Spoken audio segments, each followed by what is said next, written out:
What's up? Welcome in. Hoge and Jahns back with you midweek as the 1-2 Chicago Bears try to get back to 500 against the Los Angeles Rams this week. What's going on, Johnsy? What's up? Week 4. Here we go. Caleb Williams is playing one of his favorite players, Matthew Stafford, this week. Correct. Yeah. It's usually Aaron Rodgers who is mentioned first, but he has mentioned Matthew Stafford as well in the past. I think I said this the other day. This is the time of year where I lose track what I say on what shows. But Matthew Stafford will complete a lot of more passes than Anthony Richardson did on Sunday. And he most likely will not throw as many to the Bears defense as well. So the offense is going to have to correct for that because it's, even though the Rams have a lot of guys out, it's going to be probably harder to win the turnover margin than it was in the last game, in which they still lost the turnover margin. It's going to be a challenging week. The Rams just beat 49ers. Yeah, that was crazy. I don't know if you saw that. You were probably still working. I managed to get home just in time, basically for that comeback. And it happened really fast. It was really impressive. So good on the Rams. And we'll see how it all, comes together for the Bears. We'll spend more time on Friday previewing this game, obviously. And today it's still, us kind of in the middle of the week, moving from last week, spinning it forward to here to the future. And I'm actually really excited about what we're going to talk about today. A little game we're going to play. Before we get to that, make sure you're following us on Twitter at Adam Hoge, at Adam Jahns, and you can follow our show at Hoge and Jahns, as well as find all of our merch at hogeandjahns.com. A lot of good stuff up there. Go check it out, including that polo that Johnsy is rocking today. I'm wearing a caramel hoodie because we had practice at 5:30 this morning. Cold. 55 degrees, I imagine. It was fine. 55 is football weather. It was just hoodie weather for me. I just, it feels like it's already 2:00 in the afternoon. Do you guys do like everything in the morning? Is there no afternoon practice now? No. We're just, juggling the schedule of other sports programs around the school too. I think there was a soccer game or something today. So so the field isn't available. Yeah. So we just had to practice in the morning. We typically don't do that. Or I would actually be dead already. Murdered by your wife. That too. That's still on the table. Yeah. So, all right, let's jump into this one. I'm excited about this, Johnsy. We are going to have a little conversation here called Overreaction or Legitimate Concern. Overreaction or legitimate concern. So we got 5 of these to throw out there to the fans. Love to hear what you think too. Number 1, overreaction or legitimate concern, Johnsy. The Bears hired the wrong offensive coordinator. I like that you're beginning this list of topics with this one. Legitimate concern. And I think you could preach patience all day long with Caleb Williams. He deserves it throughout the entire season. Patience, absolutely, for Caleb Williams. But it's different when you're evaluating Shane Waldron. To me, after 3 games, here's my question for you. Why is it always something already? Week 1, why isn't Cole Kmet playing? Yeah. Week 2, why is this run game not working? Week 3, what are you calling on 4th and goal from the 1? And then even beyond that, why do you have DeAndre Carter blocking a defensive lineman in the previous play? And then, yes, the run game is still not working. Why is it always something with Shane Waldron? So I think at this point, through 3 weeks, legitimate concern that the Bears hired the wrong offensive coordinator. Yeah, then the optics become bad too, because the first 2 weeks, Clint Kubiak, who seemed like a sort of a no-brainer candidate coming from the 49ers. He's got that Saints offense humming. The only thing that slowed them down this weekend was a familiar guy that we know? Probably not. Vic Fangio. Probably yes, Vic. Yeah. Vic Fangio slowing down the Saints last week. And then, but meanwhile, now you got on Monday Night Football. Oh, there's the other number 2 drafted quarterback with who's his offensive coordinator? Oh, Cliff Kingsbury, who was on the coaching staff coaching Caleb Williams. Like, so it's like the optics of all this right now through 3 weeks look terrible. It's just the way it is. And so you could say that just lends to some overreaction. I think there's some truth to that. But I'm going to go with you on this one, Johnsy. I'm going to say legitimate concern because it should not be this hard. However, I am torn because I keep saying this too. When you zoom out and you talk about the overall approach that they're taking with Caleb, I am actually a big fan of it. I like that they threw him in the deep end. I like that they're allowing him to do a lot of things at the line of scrimmage. I like that they're allowing him to make checks, to throw out the DJ Moore on that 4th and 1. Okay. Those are all things. Because if we're being honest, that's not what Cliff Kingsbury's doing with Jaden Daniels right now. At least not to the level that it is with the Bears and Caleb Williams. The passing charts show that too. So I do like that. But to your point, the stuff that should be a little bit easier, I would think, for the offensive coordinator, like knowing who to put on the field, knowing that Mercedes Lewis is on your roster. He's active. He's available. Maybe have him on the field at the goal line instead of your tiny wide receiver blocking a defensive end. Like, that's the stuff that really has nothing to do with Caleb Williams at all. I think you could separate the two. That you're just like, why is this happening again? And to your point, it's been something different every week through these first 3 weeks. So I don't know. I am leaving the door wide open for this thing to rebound. I actually agree when Cole Kmet says we're close to getting this thing going. But I also have this fear that there's going to be something like these 3 things we've already seen through 3 weeks that are different things every week pop up continuously. That's what's concerning to me. We shouldn't be hearing about 6:30 in the morning meetings between Matt Eberflus and the offensive coordinator, where the head coach is basically like, "Yeah, don't do that. Yeah, we need to be better here." Which to me is like coach speak. We could call it Flus speak now, right? We had, Q speak for Joel Quinville, Flus speak. When I heard that story about 6:30 in the morning, yeah, the meeting between him and Shane Waldron, where he's like, "We need to be better here." It's like, yeah. Let's not have DeAndre Carter block somebody who's 95 pounds heavier. Yeah. Let's not do that. Coach, can we not do that, please? Like, I know it's early and we're just drinking our coffee here, but can we never do that again, please? Thank you. And they, for all we know, they probably watch the film together at 6:30 in the morning every week, but again, we're hearing about it. And honestly, little sidebar, I like that Flus is holding him accountable. Absolutely. 100%. Like, I love that. Keep that going. But all right, number 2. That's why it's legitimate concern for me at this point. That's another good point. Yeah. Because we're hearing about it. Week 3, you already have the head coach needing to hold the OC accountable like that in a press conference on Monday. Legit concern, I'd say. All right. Number 2, Johnsy. Overreaction or legitimate concern? The Bears drafted the wrong quarterback at number 1. Overreaction times 10. Agreed. Do I even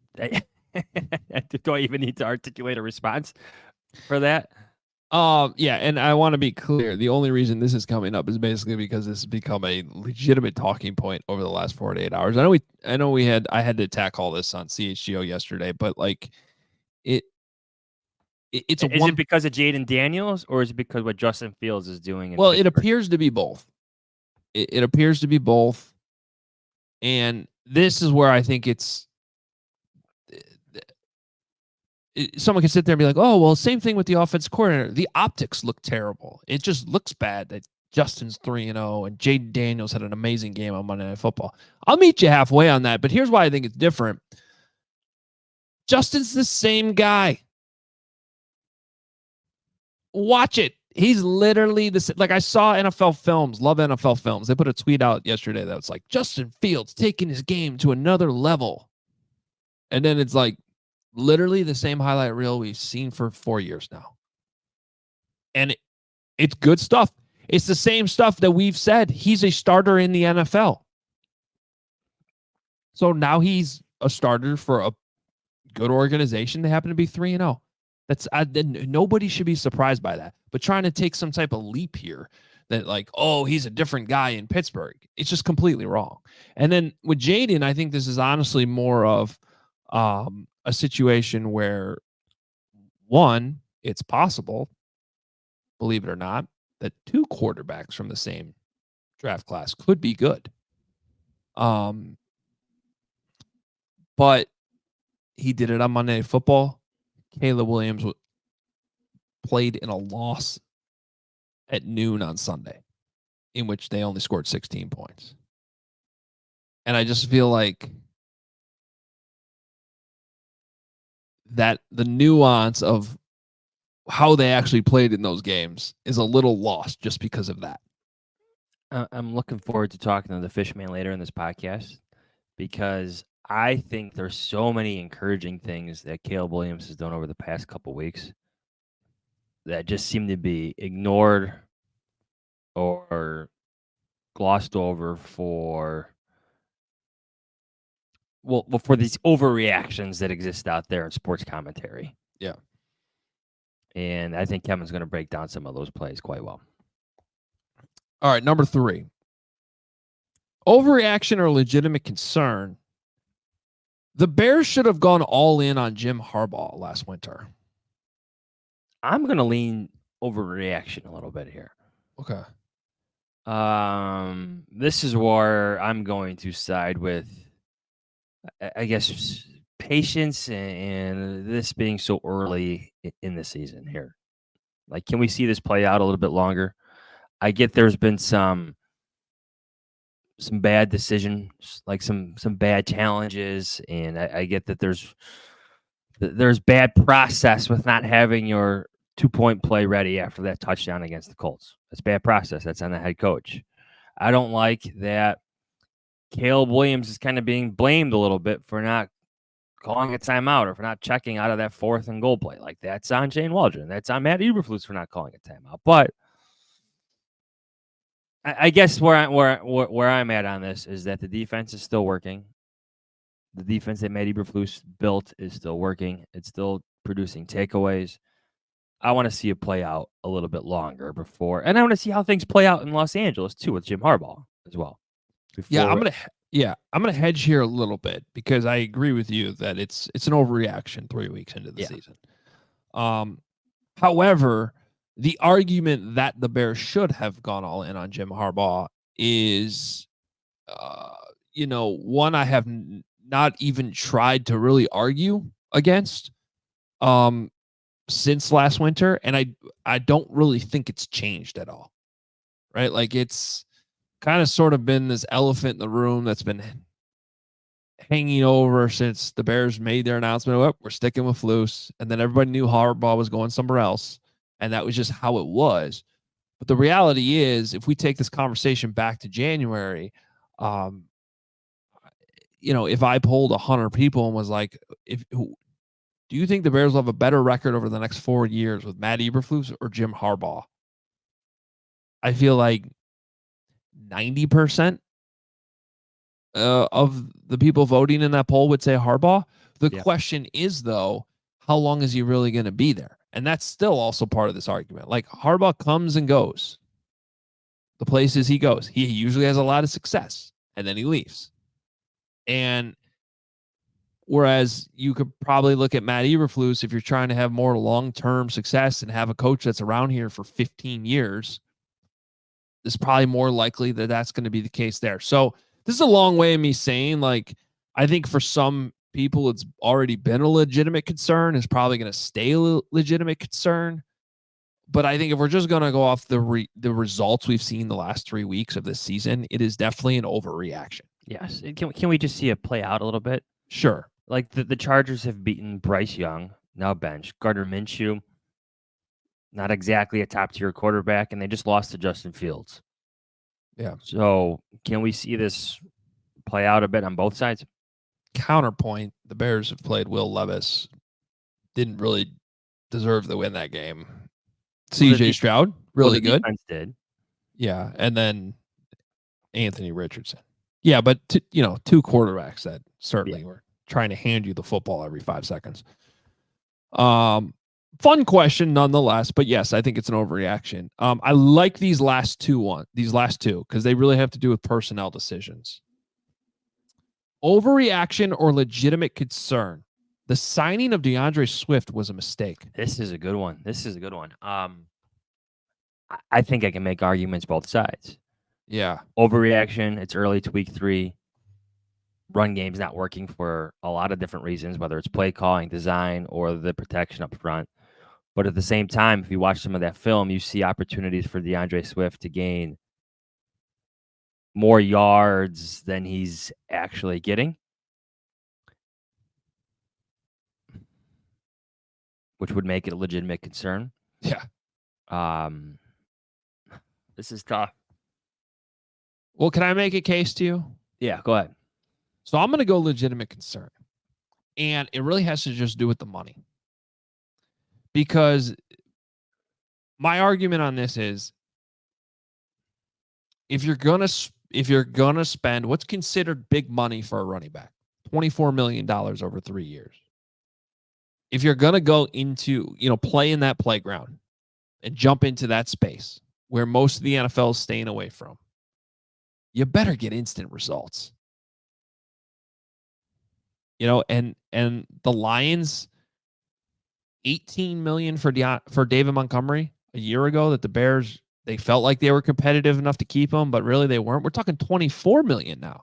The Lions got instant results from David Montgomery. Game 1 against the Chiefs last year in an upset at Arrowhead, he's scoring touchdowns. And he's continuing to do it. So it doesn't really matter who the running back is we're talking about. If you're going to spend the money on the position, you better get instant results. The Eagles went all in on Saquon Barkley. Guess what? Instant results. He's carrying them right now, to be honest. So it's not so much like I'm willing to be patient here and say it's going to get better. I thought there were moments in that game the other day that it did get better. But even if it's not fully DeAndre Swift's fault, like even if that's the case, he's got nowhere to go, the block. Well, then you should have spent the money on the offensive line then. Yeah. And not the running back position. So I think this is a legitimate concern, and it's not even like because it's Swift's fault. It's more so the move that was made here in the specific position we're talking about. It's the process, right? So, I'll side with you. You got me. I can see the legitimate concern of this, so I'll go in that direction. To me, it's it's signing a running back to his third team. He's coming off a career year with the Eagles, and you just know the Eagles have a better offensive line than you. Like, you should acknowledge that. I think everybody could agree that from left to right, that the Eagles' offensive line last year, blocking for DeAndre Swift, is significantly better than what you have right now for the Bears. And he had a career year behind that line. So this takes some projection. Right now, it looks like a bad projection for the Bears. And I think we're all guilty of this because we thought coming out of camp that DeAndre Swift was going to be a hit for the Bears. Maybe he still can be. Some of that was what he was as a pass catcher in camp. We haven't seen a lot of that, especially on screens and whatnot. But I'm with you. Right now, it looks like a legitimate concern for the Bears. All right, last one, then we're going to bring in the Fishman. Overreaction or legitimate concern? Ryan Poles made a mistake passing on Jalen Carter. This is a good one. This is a good one because this is part of the offensive line investment as well. Passed on Jalen Carter, took Darnell Wright.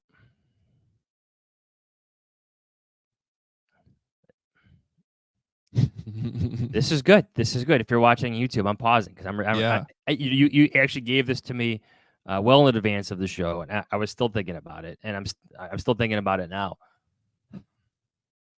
It's almost like the DeAndre Swift one. You can make good arguments for the other side. Right now, Jalen Carter,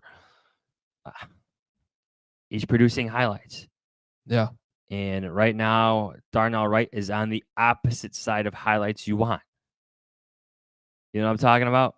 Giving up sacks and key moments on the road. We just saw it in Houston. Okay. This may sound overly pessimistic at this moment, but I'm going to say legitimate concern just because of the early returns on the season. The run game isn't working for the Bears' offensive line. We've seen Darnell Wright give up big sacks and big moments. And Jalen Carter has been the wrecking ball everyone thought he would be coming into the league. Now, there are layers to this. We know there's layers to this. But right now, after 3 games, I'm going to say legitimate concern only because I think it's fair to question the investments made just across the board on the offensive line. Does that make sense? Yeah. I mean, look, this was a legitimate concern for me last year.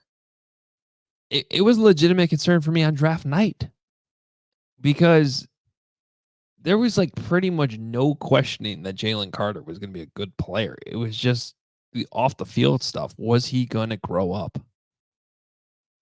And so from that standpoint, it was completely understandable why Ryan Poles was like, look, I'm just going to take an extra 4th round pick here.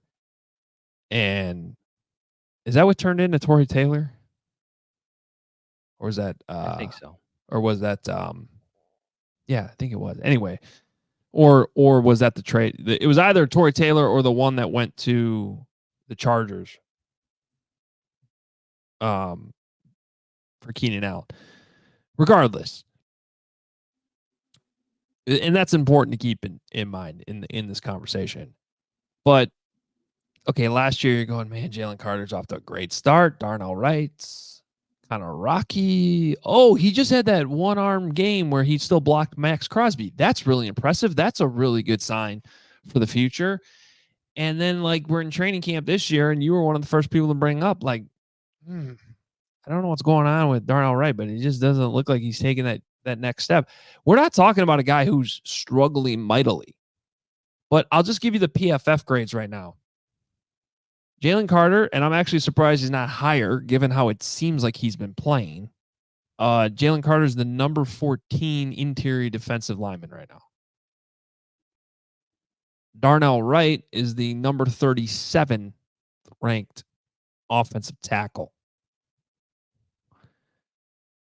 When you're using top 10 draft capital on these players, though, they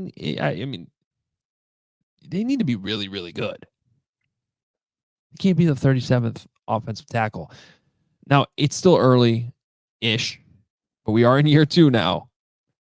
And by this time next year, we're going to have a pretty damn good idea between these two guys. I do know that, you know, on our All NFL show on Sunday night, we had Fran Duffy on from PHLY, and he knows his ball, and he was just raving about what Jalen Carter's doing. A huge difference maker. And as good as the Bears defense is playing, you can still make that argument that they're missing their Jalen Carter. They got Billings playing a lot of 3 technique right now. I don't know if you guys have noticed that. They're still sorting that out there. And that's sort of just the missing piece on that defense, which is a good defense. Understandable, because everyone's going to be like, oh, yeah, but you need help on the offensive line. Well, we're just saying the return on the investment isn't quite where it should be yet with Darnell Wright, if we're just being honest. Correct. So I'm going to say this is a legitimate concern. All right. I think you expected more flashes of dominance from Darnell Wright at this point. You like to see a lot of those happen in the run game, but we all know what the stats say. We all watch the games on Sundays. Some of us watch the all 22 later. The run game isn't working for the Chicago Bears, and Darnell Wright is part of that conversation. So we ended up with 3 legitimate concerns in there and 2 overreactions. Just for those keeping score. Well, I think, like, for me in the last one, like, it's not an overreaction to be concerned about this offensive line, and Darnell Wright is part of that offensive line at this moment. Right. It's as simple as that for me. You could throw Jalen Carter into the nuance of this conversation, but the Bears' offensive line, we're not overreacting when we're saying the Bears' offensive line is a concern. Yeah. As we welcome in our friend Kevin Fishbain here. I just want to make one last point on this just to avoid getting a tweet later. I of course realized that Jalen Carter tailed off last season. The question there was that him hitting a rookie wall? And how would he bounce back this year? The early returns this year are really, really impressive. But again, can he keep it up for 17 games? That's a fair rebuttal, and why this really isn't going to be known until a year from now. But yeah. Kevin, how you doing? I did not expect to jump into a Jalen Carter discussion. Well, let's ask Kevin the question. What year is it? It's 2024. Yeah. And Jalen Carter's really good. It's a leap year. It is a leap year. It's an election year. We were just playing the sports. We were just playing a game called Overreaction or Legitimate Concern. Oh, okay. And so the question was overreaction or legitimate concern. The Bears made a mistake passing on Jalen Carter. Okay, so you know how people say that it's the Bears, not the player? Like, when we talk about Patrick Mahomes in 2017, it's like, well, even if the Bears had drafted Patrick Mahomes, would he really be Patrick Mahomes? If he started his career with John Fox behind Mike Glennon. And sometimes I scoff at some of that stuff, but I think in this case, like, as we're looking at what this team is right now and what they've been, are we sure Jalen Carter is Jalen Carter if he's on this team? Are we sure Jaden Daniels is Jaden Daniels if he's on this team? Bryce Young's probably still Bryce Young if he's on the Bears. I think Jalen Carter is pretty good. Yeah, and that's the thing. We are talking about two completely different positions. Like, yes, I think Bryce Young is still Bryce Young, and I guess the defense is not a problem. So Jalen Carter probably. Even you plug Jalen Carter into this defense, but especially at that position, it would go pretty well. Okay. However, the concerns that the Bears had about Jalen Carter, and many teams had about Carter, did the Bears have the right infrastructure for him to get the best out of him? Because it's kind of like a counterintuitive. If you don't think you do, well, then that's a problem too. Well, yeah, the Bears have a lot of problems. Yeah, well, I'm just saying, like, that's why I never really liked that argument. I think you make a great point. Like, you should, like, that's why the Eagles traded, because the Eagles are like, High Roseman's like, yeah, we'll be fine. We've got this. We've got a veteran locker room. We go to the playoffs. Like, we'll be fine. The Bears didn't have that luxury. And then there's another fair point, and then we can move on. But that is another fair point. That's like, well, it's still also early in this to know that that Jalen Carter is gonna, completely still grow up. I don't know if we have that answer yet. It's been quiet so far, which is good. Mm-hmm. Really good. It's a fantastic player. Yeah. All right, Kevin, you're here to talk about your film room. Well, guys, I actually took a note from Adam Hoge's rant on CHGO Sunday night, which I thought was a good rant.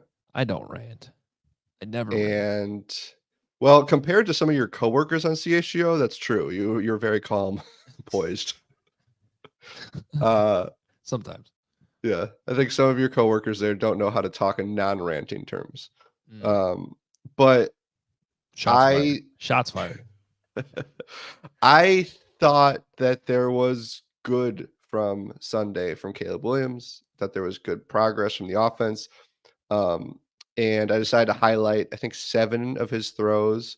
Interestingly, all of them were to Rome Odunze or Cole Kmet. There wasn't a single DJ Moore throw, which we could have the DJ Moore conversation if you guys would like, if you haven't had that already.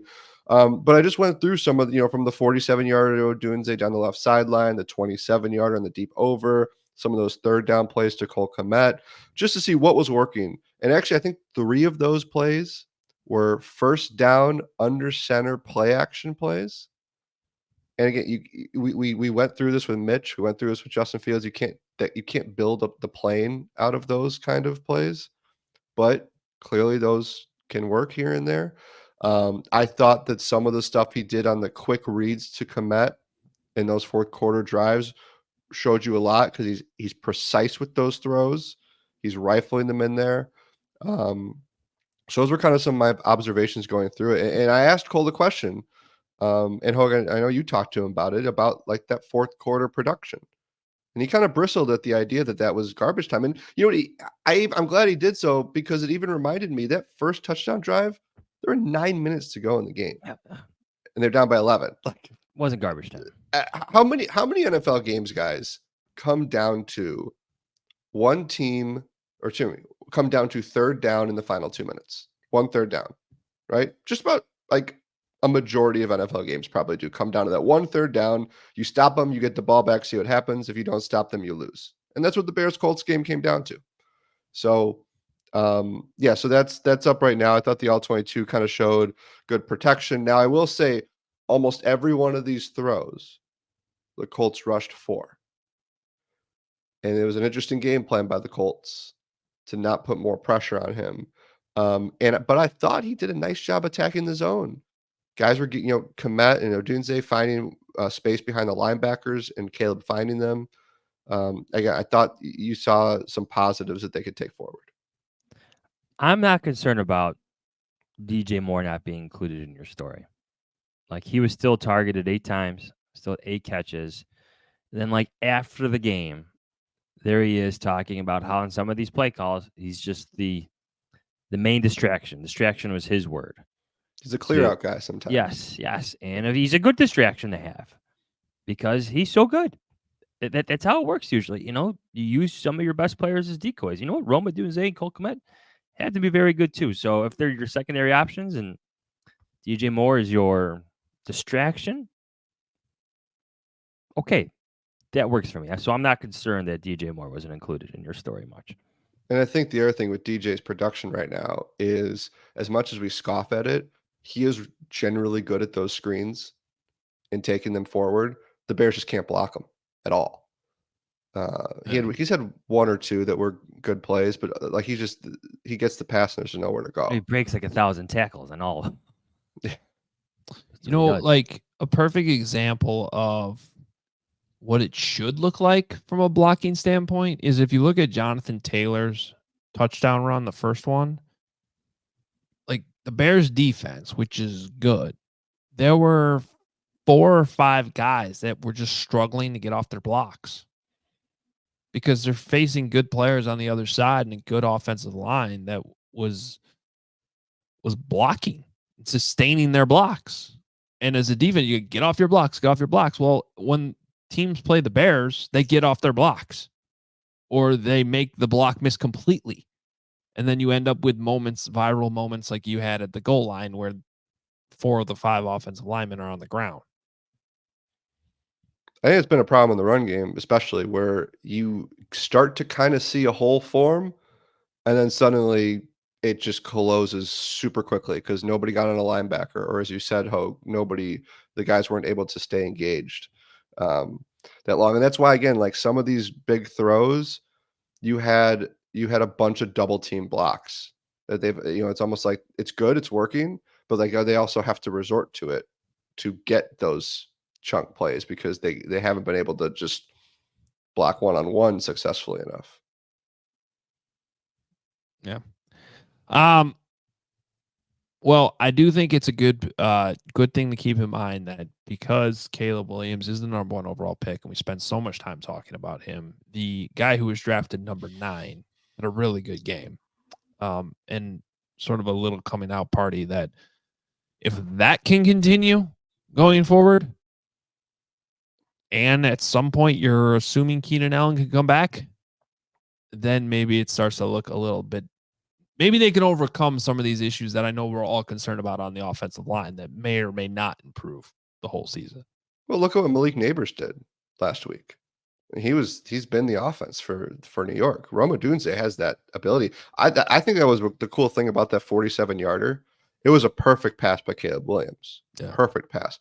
but you have to really trust your receiver, and you have to be a very good wide receiver to catch that football and to beat your guy just enough and to have the concentration in the hands to haul that in. And if for Caleb Williams to trust, like, he doesn't need Rome Odunze to be 5 steps in front of that corner.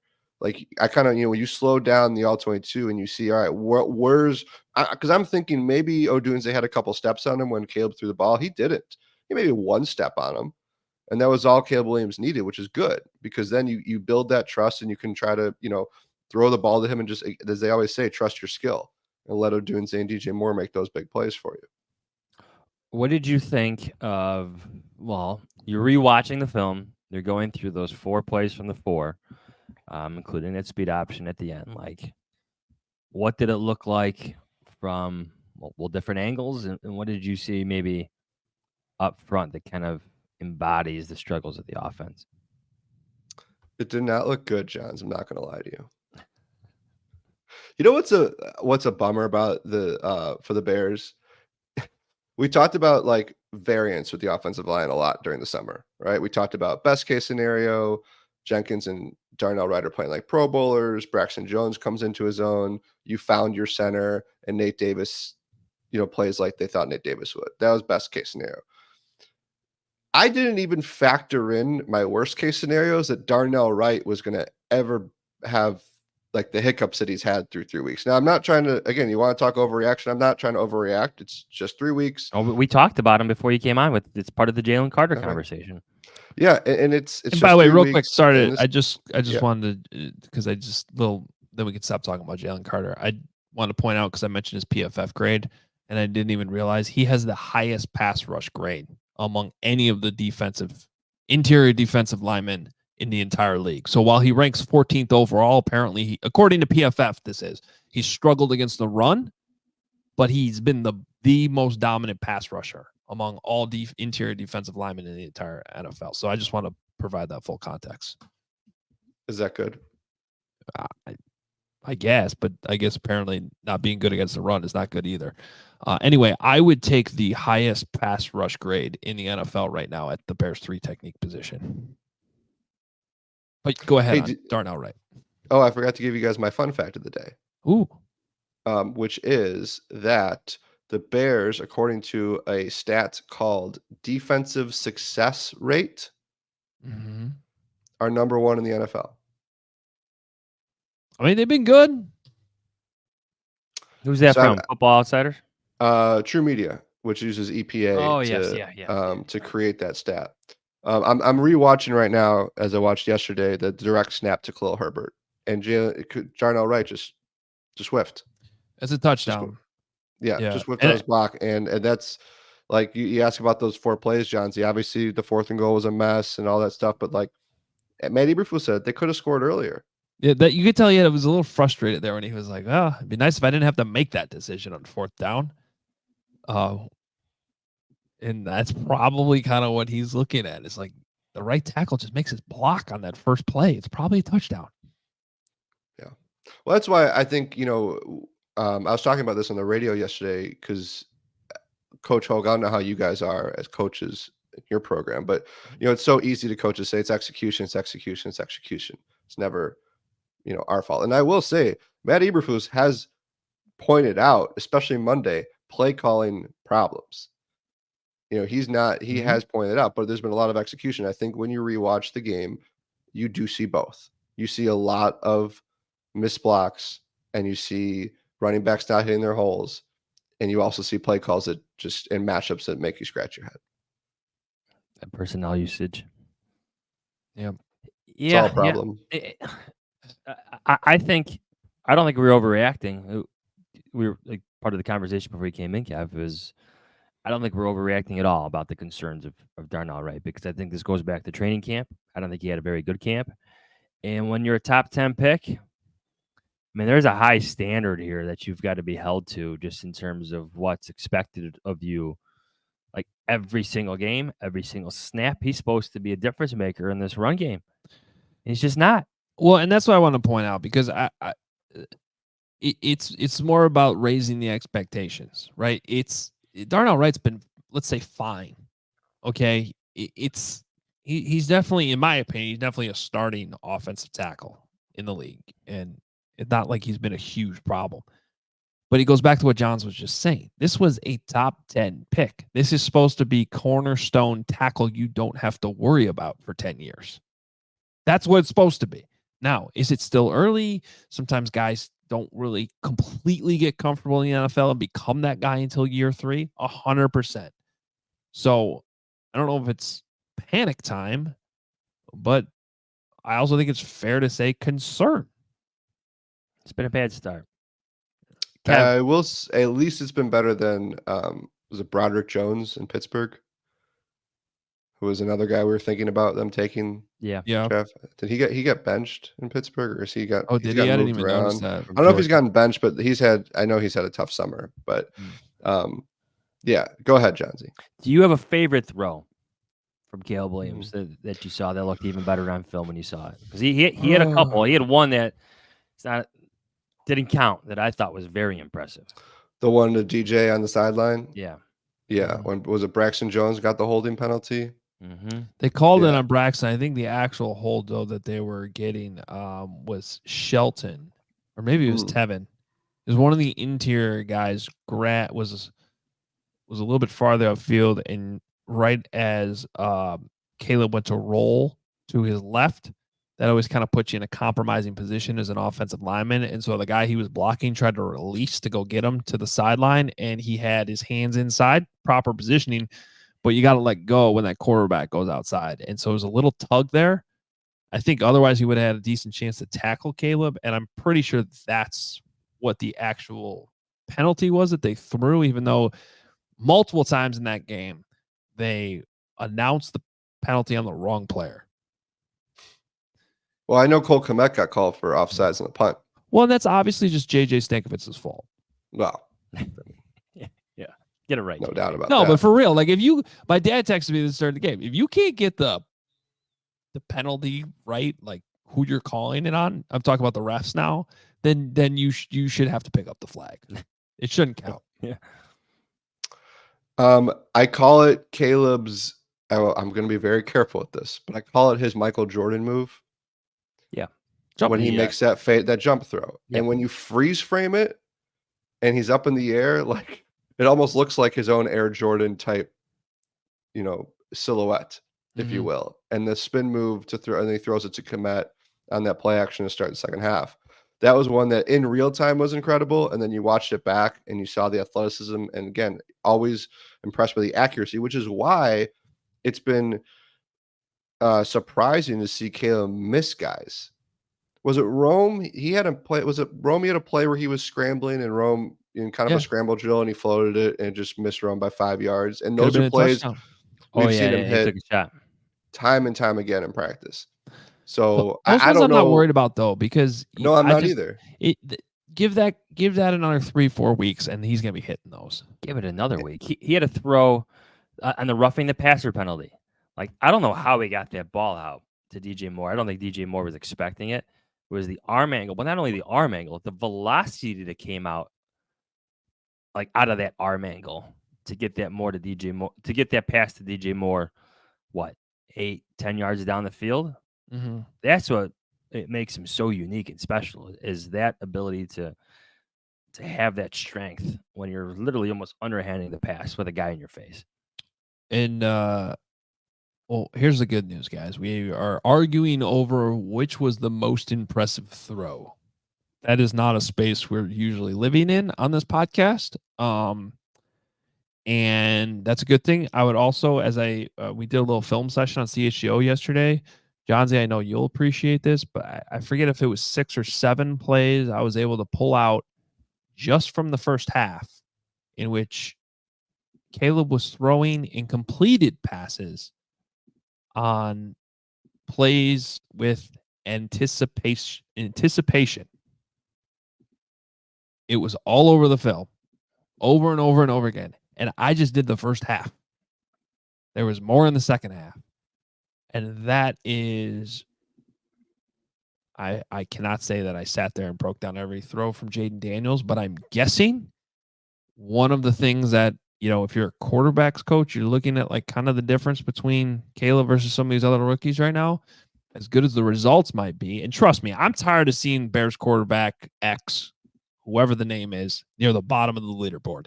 And Caleb is down at the bottom of the leaderboard. I looked this up last night. He's like 27th or 6th or something in passing. That we can sit here and argue all we want about this. He's going to come around. It just feels like a familiar place when the quarterback is always sitting there towards the bottom. So I hope that turns around.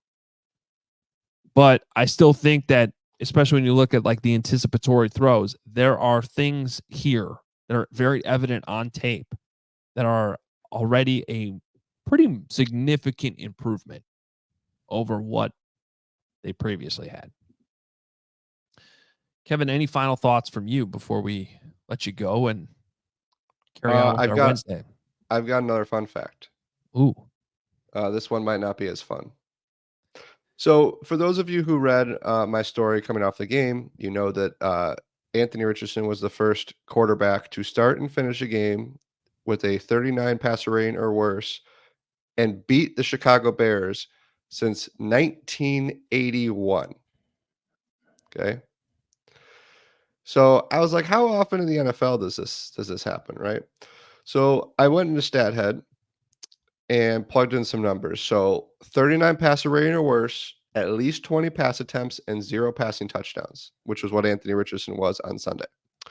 Quarterbacks who have those stat lines since 2010 are 10 and 138. I thought it was going to be worse. Yeah. 10 and 138.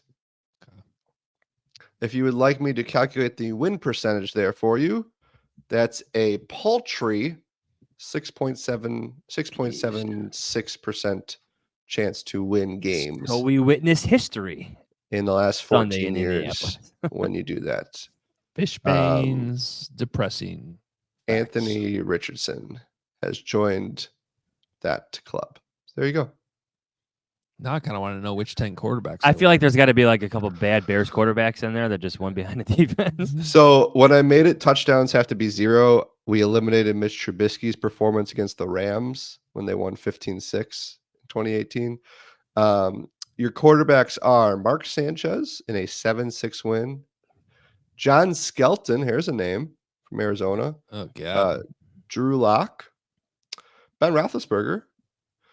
Baker Mayfield, Russell Wilson, Josh Allen, Joe Flacco, and the Kansas City Chiefs in 2011 beat the Oakland Raiders 28-0. And Matt Castle was 15 for 30 for 161 yards, 2 interceptions, a passer rating of 38.3, and they won 28-0. Why? Well, they picked off the Raiders 6 times, including 2 of them for touchdowns. Who was the Raiders quarterback? Quarterbacks in that game were Carson Palmer and Kyle Bowler. Oh, yeah. For you.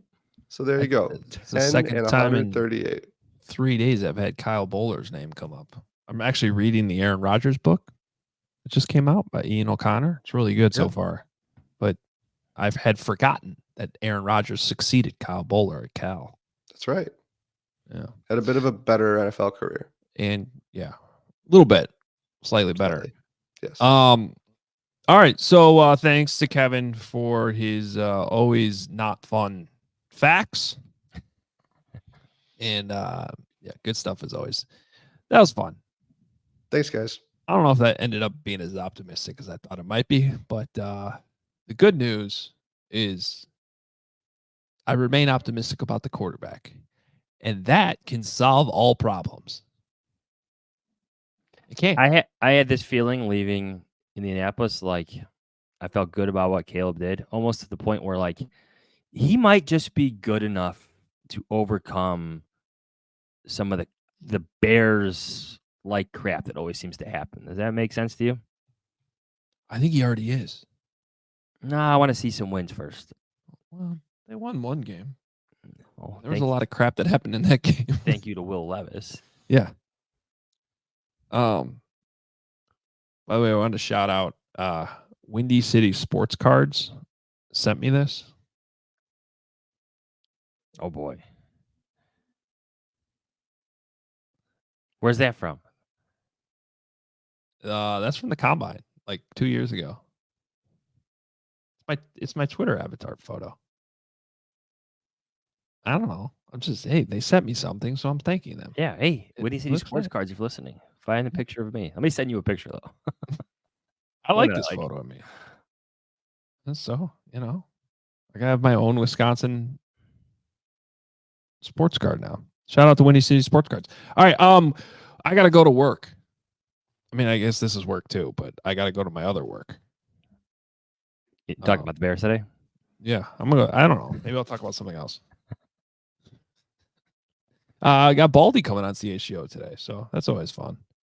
Ask him to show you his finger.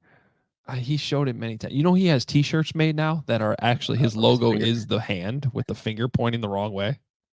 So he leans into it. Yes, you have to. Yeah, you literally have to because it's impossible to ignore. Baldy's the best. I know he had a cool breakdown on Jack Sanborn. He did. I saw that. You must love that. We like to always say when Jack Sanborn is on the field, good things happen. He played 8 plays. So on 2 8 in the plays, red zone. 8 plays, 2 really good things happened. Yes. I like those odds. Maybe play him more. I mean, I get it. Nickel, base. Get creative, loose. Get your best players on the field. Put him in 3 technique. He could probably do it.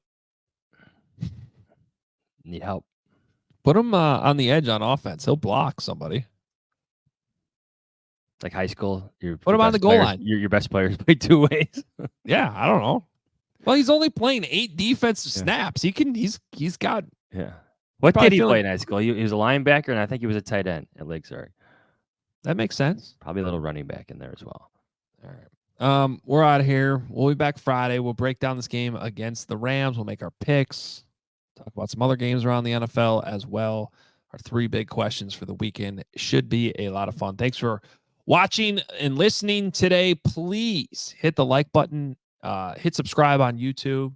And if you're listening the old-fashioned way as a podcast, we appreciate you. That was episode 801. How about that? Please rate and review the pod. We appreciate it. Talk to you on Friday. See ya.